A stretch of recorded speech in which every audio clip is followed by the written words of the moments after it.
পাখি বসবাস ছিল। সেই বনে টুনি পাখিও বসবাস করত। টুনি পাখি বনের মধ্যে অনেকগুলো ছাগল লালন পালন করত। সেই ছাগলগুলোর দুধ দহন করে তা বাজারে বিক্রি করে যা টাকা পেত তা দিয়ে টুনি তার সংসার চালাতো। অনেকগুলো ছাগলের মধ্যে টুনির একটা ছাগল খুব পছন্দ ছিল। টুনি সেই ছাগলের নাম আদর করে লালি রেখেছিল। একদিন অনেক দিন হলো ছাগলগুলোকে বনের মাঠে চড়াতে নিয়ে যাইনি। আজ আমি ছাগলগুলোকে ঘাস খাওয়াতে নিয়ে যাই। বনের মাঠে আমি তো অনেক সবুজ সবুজ আর তাজা তাজা ঘাস দেখেছি। এই কথা বলে টুনি তার ছাগলগুলোকে নিয়ে বনের মাঠে ঘাস খাওয়াতে যায়। কিন্তু টুনি দেখে লালি কিছুতেই ঘাস খেতে পারছে না। আর লালি শান্ত হয়ে একটা জায়গায় চুপচাপ বসে আছে। তা দেখে টুনি বুঝতে পারে যে লালি অসুস্থ হয়ে পড়েছে। এরপর সব ছাগলগুলোকে ঘাস খাওয়ানো হয়ে গেলে সব ছাগলগুলোকে নিয়ে টুনি বাড়িতে ফিরে আসে আর লালির জন্য ডাক্তার ডেকে আনে। ডাক্তার লালিকে দেখে বলে, খুব ভালো করে দেখলাম টুনি, আপনার এই ছাগলটা গর্ভবতী হয়েছে, তাই একটু এমন অসুস্থ হয়ে পড়েছে। এখন থেকে এই ছাগলটির অনেক যত্ন নেবেন আর সবসময় খেয়াল রাখবেন। ডাক্তারের কথা শুনে টুনি ভীষণ খুশি হয়। আপনি সত্যি বলছেন ডাক্তার সাহেব, আমার লালি গর্ভবতী হয়েছে? ঠিক আছে ঠিক আছে, আমি আমার লালিকে অনেক যত্নে রাখবো। তারপর ডাক্তার চলে যায়। এরপর বেশ কিছুদিন কেটে যায়। টুনি তার ছাগলগুলোকে নিয়ে আবার বনের মাঠে ঘাস খাওয়াতে নিয়ে যায়। ঘাস খাওয়া শেষে টুনি তার ছাগল নিয়ে বাড়ি ফেরার সময় হঠাৎই বৃষ্টি শুরু হয়ে যায়। হায় হায় রে, আমার ছাগলগুলো তো এবার ভিজে যাবে। হুশ হুশ, তাড়াতাড়ি সবাই বাড়ির দিকে যা। টুনি যখন তার সব ছাগলগুলোকে বাড়ির দিকে নিয়ে যেতে থাকে তখন টুনি লালি নামের ছাগলটি পিছনে পড়ে যায়। কিন্তু টুনি তা লক্ষ্যই করে না। আর লালিকে ফেলে টুনি অন্য সব ছাগলগুলোকে নিয়ে বাড়িতে চলে যায়। আর লালি বনের মধ্যে রাস্তা হারিয়ে ফেলে। তারপর এবার আমি কিভাবে মালিকের কাছে যাব?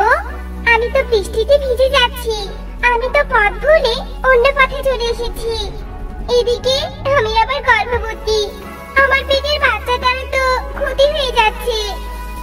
এই কথা বলে লালি বনের মধ্যে ঘুরতে থাকে। আর তখনই লালিকে যজ্ঞ কাক দেখতে পায়। তারপর যজ্ঞ কাক লালির কাছে যায়। কি ব্যাপার, এই বনে ছাগল কি করে এলো? এই ছাগলটা কার? ছাগলটার আশেপাশে তো কাউকে দেখতে পাচ্ছি না। নিশ্চয়ই এই ছাগলের মালিক নেই। ছাগলটাকে দেখে তো মনে হচ্ছে ছাগলটা গর্ভবতী। ভালোই হলো, আমি ছাগলটাকে আমার বাড়িতে নিয়ে যাই। আর এর বাচ্চা হলে এর দুধ বিক্রি করে আমি অনেক টাকা পাবো। এই কথা বলে যজ্ঞ কাক লালিকে ধরে ফেলে আর গাছের লতা পাতা দিয়ে বেঁধে ফেলে। কিন্তু লালি অপরিচিত পাখির সাথে কিছুতেই যেতে চায় না।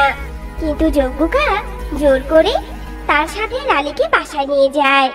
এদিকে টুনি সব ছাগলকে বাঁধতে গিয়ে দেখে লালি সেখানে নেই। হে কি, আমার লালি কোথায় গেল? বৃষ্টির সময় তো বুঝতেই পারিনি যে আমার লালি পিছনে পড়ে গেছে। হায় হায়, এক্ষুনি লালিকে আমার তাড়াতাড়ি খুঁজে বের করতে হবে। আমার লালি যে গর্ভবতী, নিশ্চয়ই পথ ভুলে কোনো বিপদে পড়েছে আমার লালি। এই কথা বলে টুনি তার ছাগল লালিকে খুঁজতে বের হয়। তারপর টুনি রাস্তার মধ্যে মিঠু দাদাকে দেখতে পায়। মিঠু দাদা, ও মিঠু দাদা, তুমি কি আমার লালিকে দেখেছো গো? সেই কখন থেকে আমি লালিকে খুঁজছি, কিন্তু কিছুতেই পাচ্ছি না গো। তুমি কি তাকে কোথাও দেখেছো? বলো না গো দাদা। না রে টুনি, আমি তো এই পথ দিয়ে শ্বশুর বাড়ি থেকে আসলাম। কই, তোর ছাগল তো আমি দেখলাম না। ভালো করে চারদিকে খুঁজে দেখ, নিশ্চয়ই পাবি। এই কথা বলে মিঠু দাদা চলে যায়। তারপর টুনি তার গর্ভবতী লালিকে আবারও খুঁজতে থাকে।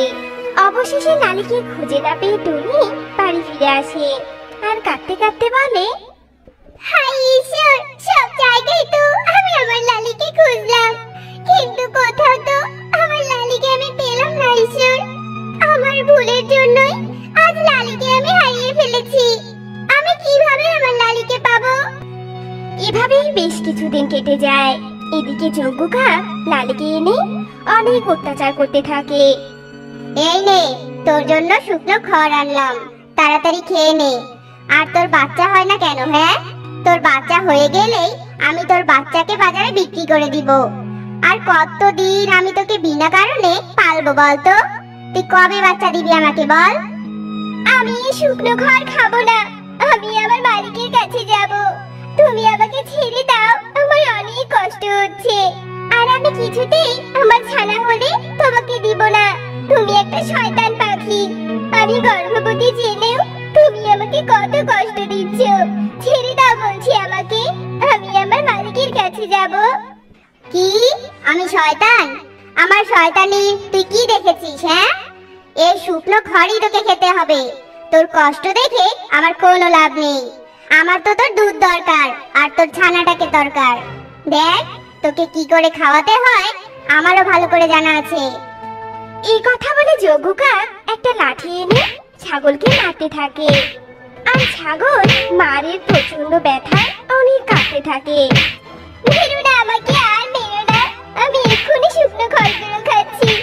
আমার পেটে যে বাচ্চা আছে, আমার পেটে লাগলে আমার বাচ্চার ক্ষতি হবে। তুমি আমাকে মেরো না। ছাগলের এই কথা শুনে যজ্ঞ কাক ছাগলকে মারা বন্ধ করে দেয়। এভাবেই বেশ কিছুদিন কেটে যায়। তারপর লালি একটা ছানা দেয়। আর সেই ছানা দেখে যজ্ঞ বলে, হা হা হা, এতদিন অপেক্ষার পর আমার আশা পূরণ হলো। এবার এই ছাগলটার দুধ বিক্রি করে আমার অনেক টাকা হবে, আর আমি বড়লোক হয়ে যাব। তারপর থেকে প্রতিদিন যজ্ঞ কাক ছাগলের দুধ দহন করে বাজারে বিক্রি করে আসতো। তারপর একদিন, কি ব্যাপার, বনের মধ্যে তো একমাত্র আমিই ছাগল পালন করতাম, আর আমি সবাইকে দুধ দিতাম। এখন আমার কাছ থেকে কেউ আর ছাগলের দুধ নেয় না কেন? শুনেছি বাজারে নাকি নতুন গোয়ালা এসেছে, যে সবার কাছে দুধ বিক্রি করছে। ব্যাপারটা তো দেখতে হচ্ছে। এরপর টুনি নতুন গোয়ালার খোঁজ করতে থাকে। আর খোঁজ পেয়ে টুনি যজ্ঞ কাকের বাড়িতে চলে যায়। আর সেখানে গিয়ে টুনি দেখে যজ্ঞ কাকের উঠোনে লালি বাঁধা। আর এদিকে টুনি অনেক অবাক হয়ে যায়। এ কি? এ তো আমার লালি। লালি তো গর্ভবতী ছিল, আমার লালির বাচ্চা হয়েছে। আমার লালি এখানে কি করে এলো? আর টুনি লালিকে দড়ির বাঁধন থেকে খুলতে যায়। আরে আরে, কে তুই? আমার ছাগলের বাঁধন খুলছিস কেন? হ্যাঁ, চোর চোর, কে কোথায় আছো? আমার ছাগল নিয়ে গেল। চোর চোর। আমি চোর নই, তুমি চোর। আমার ছাগল তুমি ধরে রেখেছো।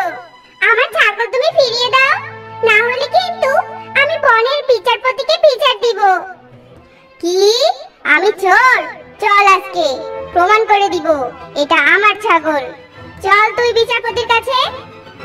এই কথা বলে দুজনে ছাগলকে নিয়ে বিচারপতি উল্লু পেঁচার কাছে যায়।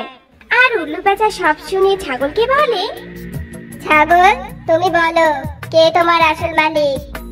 টুনি, টুনি আমার আসল মালিক।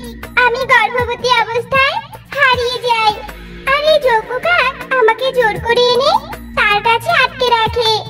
আমি আমার মালিকের কাছে যেতে চাই।